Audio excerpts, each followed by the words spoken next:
Bonjour à tous, donc aujourd'hui petite vidéo pour vous faire un peu la mise à jour de ce qui a été fait sur la voiture. Donc tout d'abord dans l'ancienne vidéo je ne savais pas trop ce que j'allais faire, si je la gardais, je la revendais comme ça ou si j'allais la réparer.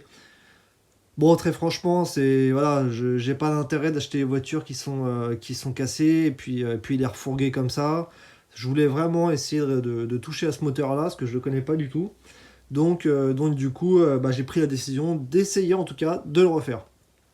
Donc je n'ai pas filmé le démontage à proprement parler de la culasse, hein, de là où on en est. Parce que voilà, c'est un moteur que je ne connais pas, donc très clairement j'ai bien galéré à démonter sur certains points de vue. Il y a plein de visseries qui sont plus ou moins cachées qu'il faut connaître avant de pouvoir soulever la culasse. J'ai galéré au niveau du collecteur d'échappement derrière qui oblige à démonter également la downpipe. Vous voyez, j'ai démonté le support, le support ici du Calorsta, donc avec les différentes durite, etc. La distrib évidemment, etc. Bon, tout d'abord, vous voyez, regardez ce que ça donne. Une culasse démontée. Donc, vous avez le cache, vous avez l'allumeur, les fils de bougie, etc. bien sûr. Ça, c'est le cache culbuteur. Ici, vous avez les puits de bougies, voilà, avec les nouveaux joints. Et on a également ici donc les arbres à cam, c'est soupape, donc il y a deux arbres à cam en tête. Et du coup, ces arbres à cam là viennent appuyer sur les poussoirs hydrauliques qui sont ici. Donc on n'a pas de culbuteur sur ce modèle de voiture là. Ça a été un peu la révolution entre guillemets. Ça, c'est la portée des arbres à cam. Les arbres viennent pousser ici directement sur ce type de poussoir-là. Voilà. Et ensuite, c'est le petit ici truc au milieu là qui vient appuyer sur les soupapes directement. Donc c'est souvent ça aussi qui, lorsque ça claque sur ces moteurs-là, bah, c'est les poussoirs qui sont complètement grippés, hein, tout simplement. Parce que dans toute logique, en fait, dedans, vous voyez, bon, là, j'appuie un petit peu, on va le voir. Mais vous avez, normalement, quand ils sont neufs, beaucoup de débattements. Donc, avec le temps, ils en ont de moins en moins. Ou alors, ils sont complètement bloqués. Les arbres à cam, franchement, une bonne surprise. Ils sont super propres. Voilà, ils sont pas marqués, rien du tout. Franchement, aucun problème. Aucune trace de chauffe ou d'usure ou quoi que ce soit. Donc ça, c'est plutôt bon signe. On a ensuite les rampes d'injecteurs que l'on a démontées. Donc les injecteurs, bon, a priori, ils sont propres, ils avaient l'air de fonctionner. On mettra juste, je pense qu'on va pas en racheter des neufs, on va juste changer les joints. Voilà, il existe des kits de réflexion. Donc on va faire quelque chose comme ça. Et du coup, pour vous parler un petit peu de ce qu'il y avait au niveau du moteur, donc on a démonté la culasse parce qu'on pensait que c'était un joint de culasse. Avec toute la maillot qu'il y avait, bon bah voilà. Et effectivement, c'était bien un joint de culasse. Donc déjà, il y a plusieurs choses. Le joint de culasse, il est là. Et si on le regarde bien, vous voyez, il est percé ici. Voilà. Complètement mort. Donc ça, c'était au niveau d'un cylindre. Ensuite, bon, j'ai cherché. Je me suis dit, bon, bah, il y a vraiment que là. Mais en fait, non.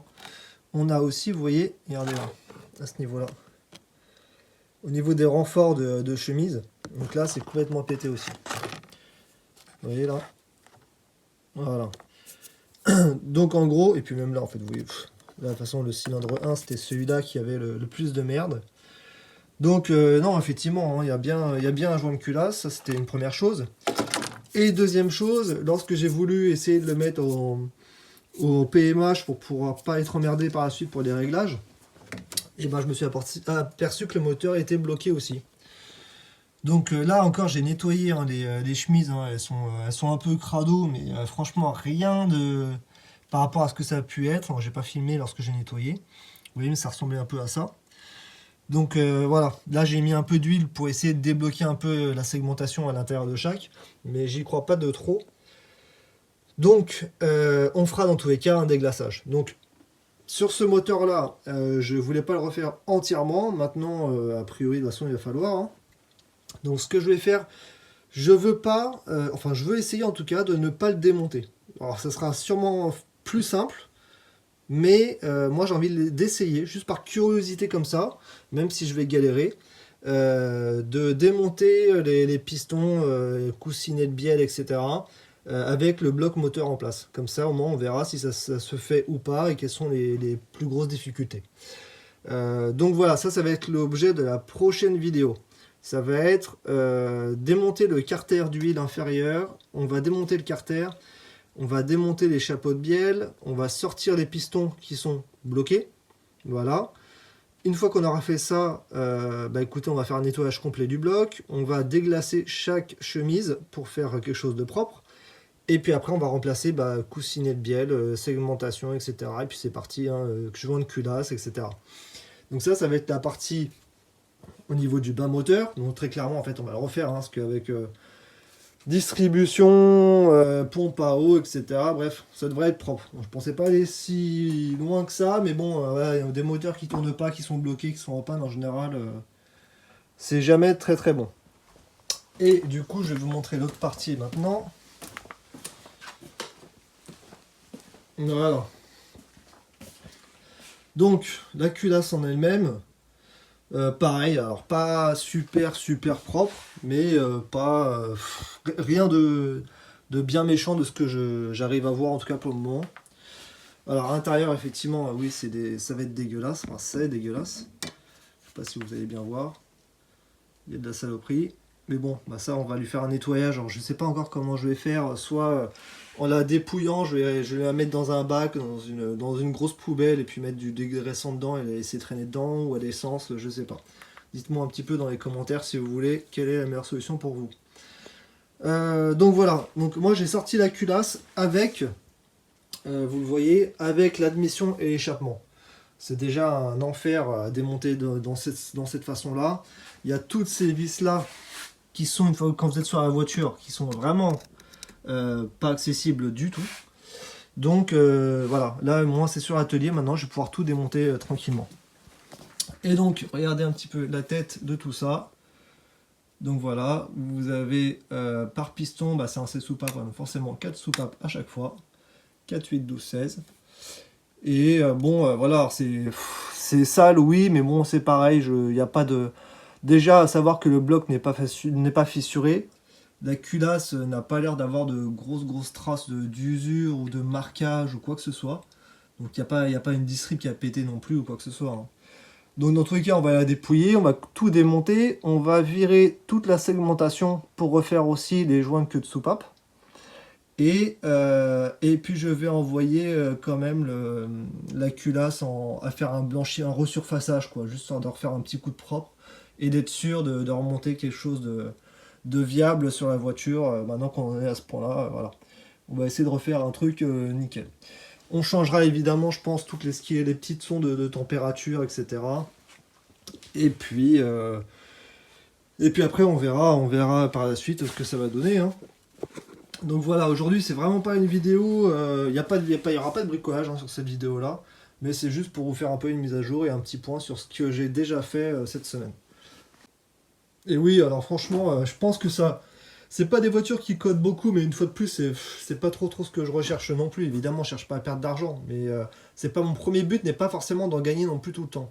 Là, je cherche vraiment à me faire plaisir, à apprendre de plus en plus la mécanique sur d'autres moteurs que je ne connais pas. Et puis très clairement, je pense qu'elle en vaut la peine parce qu'elle est relativement propre, quoi.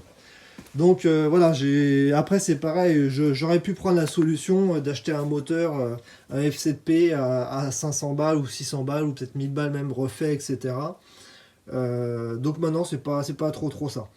L'idée c'est d'apprendre et justement de faire partager tout ça avec vous. Donc déjà, on va refaire tout ça à travers les prochaines vidéos. Il y aura une vidéo où on va faire le démontage du bloc, nettoyage, etc. Une vidéo qu'on va faire sur la culasse. Et puis après, il ne me reste plus qu'à appeler Julien maintenant de Jet Auto. Et puis commander toutes les pièces qu'il va me falloir. Donc n'hésitez pas à me dire si il y a des petites astuces à savoir, des choses où il ne faut pas se tromper. La distribution, bon voilà, a priori on la cale avec il y a une pige au niveau du vibrequin, les arbres à cam, j'ai regardé un petit peu. Bon voilà, c'est une distri, faut pas se tromper d'une seule dent, mais ça devrait être gérable. Les couples de serrage à respecter au niveau des coussinets, etc.